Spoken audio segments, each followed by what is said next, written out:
Hey, deserving listeners, let's continue watching the Viall Files, in which Nick Viall interviews the two Toms from Vanderpump Rules. Let's watch. To ever do that. I'm not even trying to be hard on you. I have people I care about who have been unfaithful to their partners. People who are close to me. They remain close to me because those people truly show that remorse and that regret. They got into therapy, and it was more than just being like, hey, I'm sorry I fucked up, but they kind of identified those triggers, things that. Yeah, this is why I like Nick Viall as an interviewer, at least from the limited stuff that I've seen, in that he asks questions like a good therapist would, in that he'll ask the question, but then if he doesn't get the kind of depth to the answer that he is hoping to get to, he continues down the road. He doesn't just give up or get angry or get frustrated. I think what he's saying is, one, I'm not saying you're a bad person. It happens.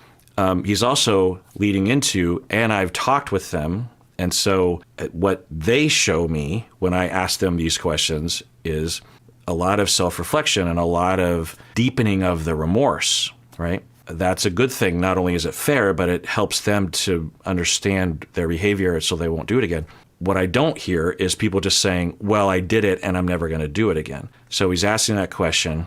I don't think we're going to get, given everything we've seen to date, I don't think Sandoval is going to give us anything different, but he might. And without asking a question like this, we would wonder. So this is really laying out the red carpet for Sandoval to just walk down the car. All he has to do is just, if he had this in him, all he has to do is just say what he is saying. It's just to follow suit with what Nick is saying. And I think for Tom Sandoval, he might try to emulate it, but to truly say it, I think we would be able to detect. So let's watch. In the past, so for example, they, learned about why in those critical moments did they choose one path versus the other, so that in the future they could say, you know what, I'm finding myself in a similar situation, that urge for validation, that whatever it was, that driving force that caused them to do that. It's really hard for me to speak about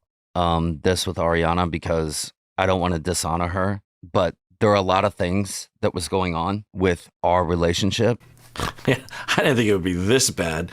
I thought that he would play along or to go through the motions or emulate it, or at best he would actually say, oh yeah, well, totally. There's all sorts of things about me or whatever. Well, that'd be a stretch, but and he's heading. So if we use the metaphor of the concrete barrier, what Nick is doing is forcing him to start chipping away at that concrete barrier that he possibly speculatively developed. One of the ways of getting rid of that threat, there's distractions, there's other things, at least in his mind. It's not working for others. I think Nick is going to drill down even more on this, but for himself, in his mind, he can say, well, I don't need to get down there in the concrete because I have this defense ready to go that says, well, it's Ariana's fault or our relationship. I mean, when he says our relationship, I'm pretty sure he's just full on blaming Ariana. What does that have to do with lying and cheating? If Ariana were absolutely abusive and a tyrant, then it still doesn't explain the infidelity, but it does potentially give a pretty understandable context. It sounds like they just had regular kinds of conflict. So the fact that his brain even went there, it shows he's learned nothing, which I'm not surprised by. I was really hoping it wasn't. I always hope, and I always think it's going to happen, and then it doesn't, but he's the same. That I don't want to talk about. We're not allowed to talk about. I would love to talk about it. But no, I'm allowed to talk about not it. right now. I can say whatever the fuck I want. Of course you can, but I'm not going to. Okay. I'm not going to. Well, I don't want to. I was in a relationship that was. You fell out of love and you handled it in the worst way possible. So Schwartz, in his normal way, is trying to save him. So my guess is that Schwartz knows, Sandoval, why are you bringing this up again? Nick was asking you about what you learned and remorse, and you haven't shown it yet. And so why are you going back to Ariana? I think Schwartz is like trying to massage the situation. He's interjecting to save Sandoval from himself. Possible. Exactly. It's a cautionary tale. I will say, on a positive note, so many people have come to me at Tom, Schwartz, and Sandy's and confided that they were in a similar situation. Yeah, so pretty good deflection. I don't think it's going to work, but we're definitely away from the topic of normally people show remorse and they show that they worked on learning why they did it. So do you have anything along those lines? And, Schwartz is saving him. I'm a huge believer that there's always a positive to be gained from a negative situation. You just have to be willing to acknowledge it. I had such low self-worth. And when this whole Raquel thing happened, logic went out the window, fully went out the window. Okay, this is promising, I think, if he's being genuine.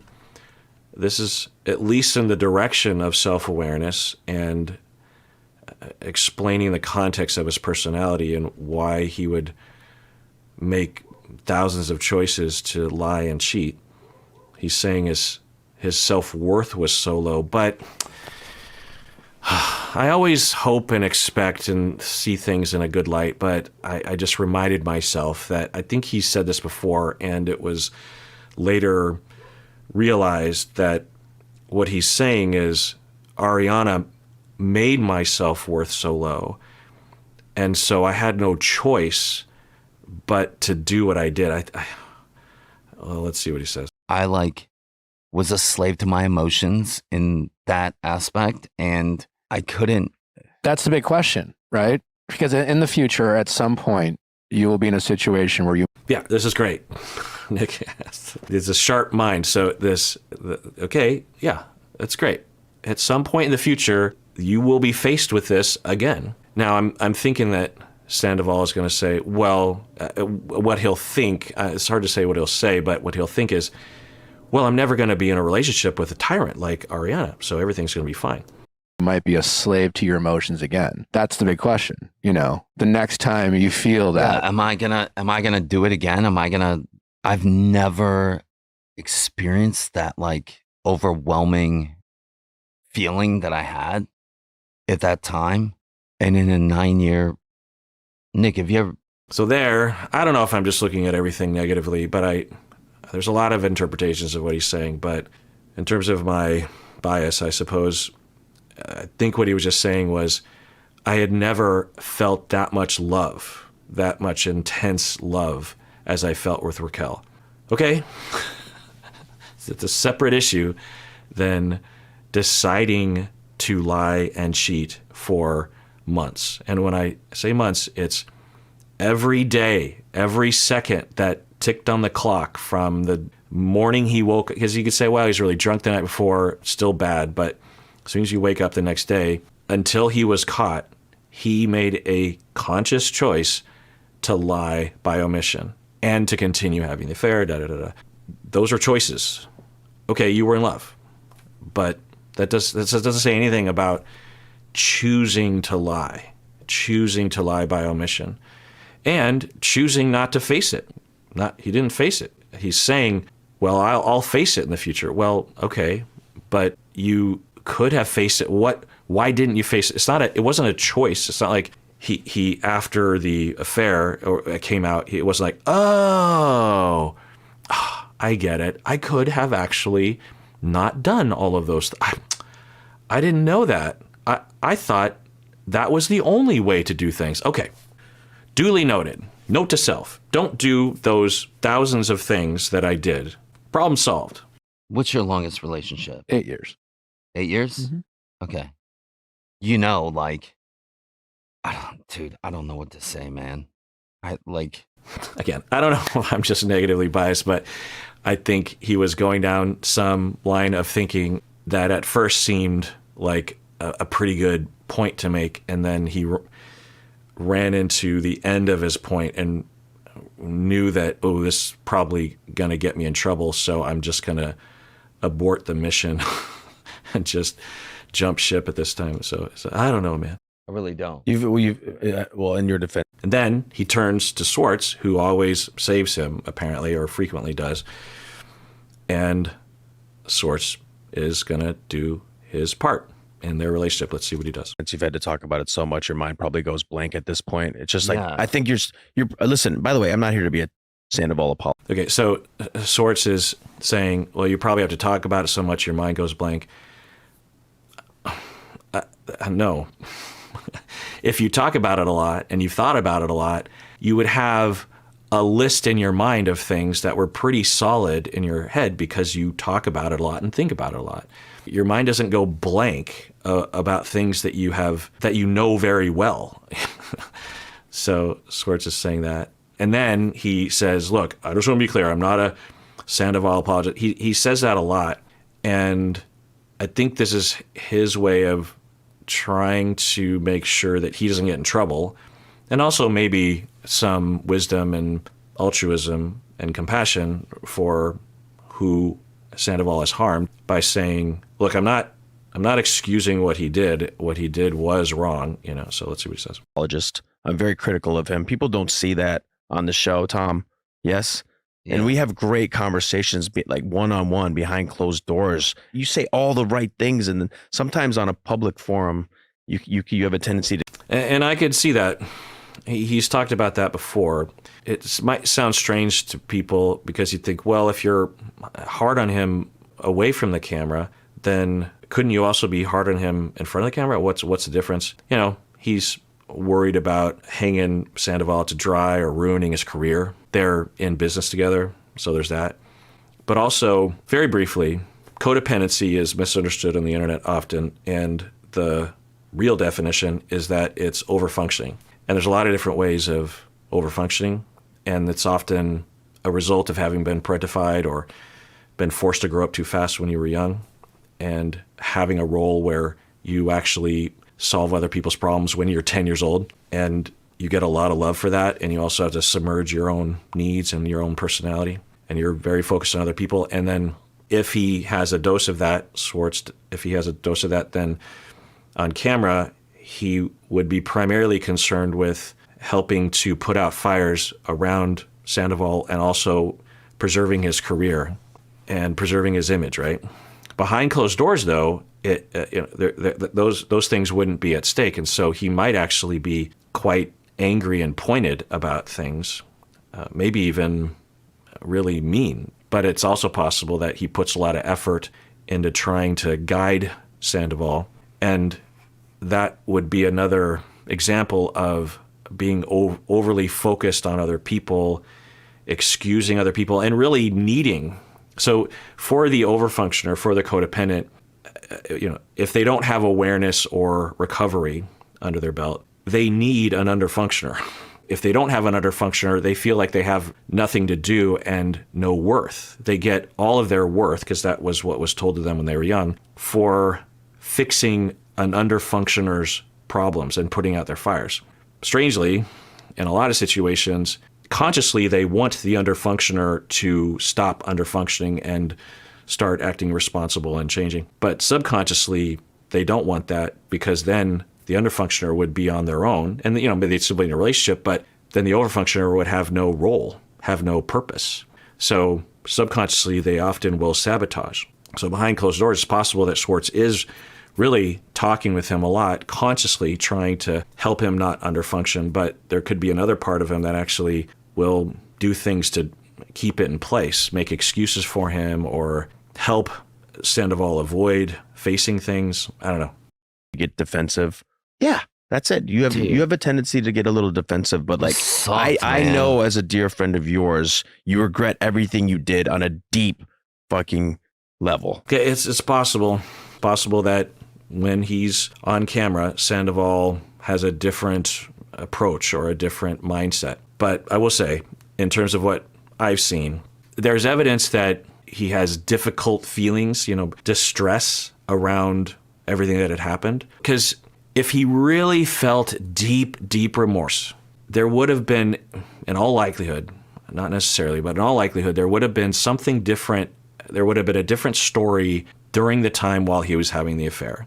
More evidence of him being upset, some kind of story from him about like, yeah, there were so many times when I was going to tell her, and then something, and or telling Ariana, and or not doing it, especially after, so we got drunk the first time, Next day, remorse, deep remorse, deep remorse. I can't do this anymore. I have to figure out some other solution. Okay. So if he really felt that amount of deep remorse, plus if he really felt that amount of deep remorse, I think definitely we would be hearing different things from him when he's asked these questions, aside from the very lackluster things that we've heard. But it is possible that he does. Now, I think Schwartz might be either he needs to believe that Sandoval has deep remorse. And what might really be happening is that Sandoval, upon being caught, right, he experienced a lot of people angry at him and a lot of consequences and a very difficult time, getting out from underneath that. That's going to cause a lot of distress. Even if you were aware of what you're doing, regardless of what kind of person, if you're in that kind of scenario, there's a lot of distress. There's a lot of feelings. There's a lot of pain. And I think that Schwartz would witness that and interpret it as remorse, deep remorse, or Sandoval would frame it as remorse. Now, I'm not saying that Sandoval is incapable of remorse or that he has no conscience or no empathy for other people. I actually don't. There's nothing that I'm seeing. Well, that's not my primary hypothesis that I would pursue if he were in therapy with me. It is possible, but if he actually did not have remorse and actually did not have a conscience, actually did not have empathy for other humans, there would be a lot of other behaviors that we would probably hear about. Things like petty crime, lying pathologically about all sorts of things that don't make sense. He would exploit other people a lot of times, like in really destructive ways. I'm talking about someone with antisocial personality or a psychopath. These individuals create pain and fear throughout every aspect of their life. I mean, that's a generalization, but I don't want to go into all the details to save time. But I'm not hearing now. It could be those things could be happening, but I'm not hearing anything along this. I mean, do you know of anything along those lines? You really completely do, turned your whole life upside down. And but you're trying to move forward. It seems very easy for you to say that, Schwartz. Why does it seem so hard for you to say that? What? Me? Yeah. Yeah, that's a good question. So, yeah, Schwartz, you can say that he has deep, deep remorse. How come you can't say that? Of course I fucking regret it. Dude. No, I believe you regret it. it. It's just you have a hard time. Yeah, and Nick, that's a good question. Yeah, of course you regret it. A lot of negative consequences happen to you. That's not the same as sorrow for harming another person deeply. That's regret. Okay. Do you feel sorrow for someone else's feelings? And if he did, then I think we would by now hear from that feeling. Articulating. I can't. It's been so long. It's been 10 months. I don't know what to say except every time, whether it's on this show or it was during the reunion or whatever, and someone just lobs it over the plate, I always expect him to take a swing, but he never does. It was 10 months ago. They're just handing it on a silver platter to him. Schwartz is just coaxing him along. Deep remorse. I know he feels deep remorse. Then she asks him, well, do you? And then Nick, and then, yeah, of course, dude. Of course I regret it. And then, well, yeah, I know you regret it. And then he says, it was 10 months ago. What else he said? It's been 10 months. I don't know what to say. Right. I don't know what to say. Yeah. Yeah, yeah, it's not a high crime. It's not like treason or something, but if I were anywhere near him, I would not let my guard down regarding him. And I definitely wouldn't date him. I wouldn't go into business. I wouldn't do anything that would entangle me with him because he doesn't show evidence that he's out to get people. But when push comes to shove, he doesn't have the capacity, given, I think, his schemas and his defenses and his traumas, to be able to even begin to evaluate how his behavior might be impacting other people. So he's probably going to cause a lot of pain around him, like he already has. And he is going to experience a lot of confusion as to why his life keeps going the way that it has been going. Or he has a very effective way of distracting himself and convincing himself that everything is fine, and he'll just continue to do that. And he'll frame his life like everything is fine, even though deep down he is deeply lonely. It's just, I don't know. It's hard to know, of course. I'm speculating upon speculations, but it's pretty stark. And Nick's doing a good job of really, the question that Nick just keeps asking in a variety of effective ways is, do you feel bad? Have you learned anything about you? And all he says is either distractions. And I don't think that he knows he's distracting. I think, that he's putting up a smokescreen. I think he literally just doesn't know how to answer these questions. It's been so long. It's been 10 months. I don't know what to say except that, like, You did a great job of, you did a fair job of articulating it when we had Dr. Drew on the show. Yeah, I was a slave to my fucking emotions. No. And that's... Okay, so Dr. Drew came on, I think, their podcast, and Schwartz is saving him again. I have a hard time believing that there was a satisfying response from Tom Sandoval about this, because if there was, then we would see at least a shred of evidence of that in this interview. Nick is not asking like really hard questions. They're very easy questions to answer if he had any insight, and if he had learned anything, and if he had any sorrow about the effect that he had on other people. But he just keeps going back to the same thing. It was a long time ago. I don't know what to say. Our relationship was difficult. Basically, it was Ariana's fault because she was a tyrant. It's a slave to my fucking emotions. No. And that's like, and I was unfortunately, didn't know how to, did not know how to. Yeah, you didn't know how to deal with those emotions. I totally get that. And I didn't know how to, you're with somebody that you want to, I don't think it. He acts like it was this grand dilemma of some sort. It's not a grand dilemma. At least within the first couple of weeks of the affair, it doesn't take a genius to say, oh, maybe I should break up with Ariana, at least. It's not like the theory of relativity or anything. He's like, I was a slave to my emotions. I didn't, again, I don't want to make fun of him because I actually believe that he is telling the truth. He's trying.